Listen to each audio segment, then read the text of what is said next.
I'd like to go over with you the installation of the Miculek Compensator. This is a 5.56 223. It has a 1/2 inch 28 thread pitch. So all modern sporting rifles in that caliber usually fit that combination of thread pattern.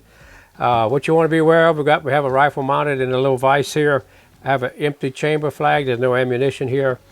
We're going to break loose the factory bird cage. And this one I've already took the luxury of breaking it loose for you guys. We're going to take it off. This one is attached with a crush washer.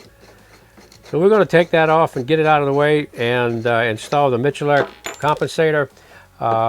Usually what I do on my own personal guns, once I assemble them, they usually stay there for a long period of time. So I usually put some kind of an anti-seize compound on it. You can go to an automotive store and buy that, relatively inexpensive, because sooner or later you want to take it off. And this is a really harsh environment right here. It gets very hot, and if you leave it on there for a long period of time, it might seize, and then when you want to remove it, it's going to be very difficult. So the compensator itself and the lock nut. You notice the back side of the lock nut right here is counterbore, and that's the portion of the lock nut that goes toward the chamber end. So the backboard side goes to the chamber end. We'll start it in. And the compensator itself, the way it's manufactured, you see the first port here, it has a bit of a jet effect to keep the muzzle down more than to bring it forward.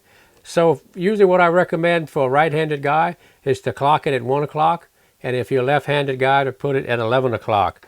So when I mean 11 o'clock, it would be off-center about that much of a dial on the clock. And for me, a right-handed guy would be about like this. And if you want to shoot it in the neutral position, that's all right too.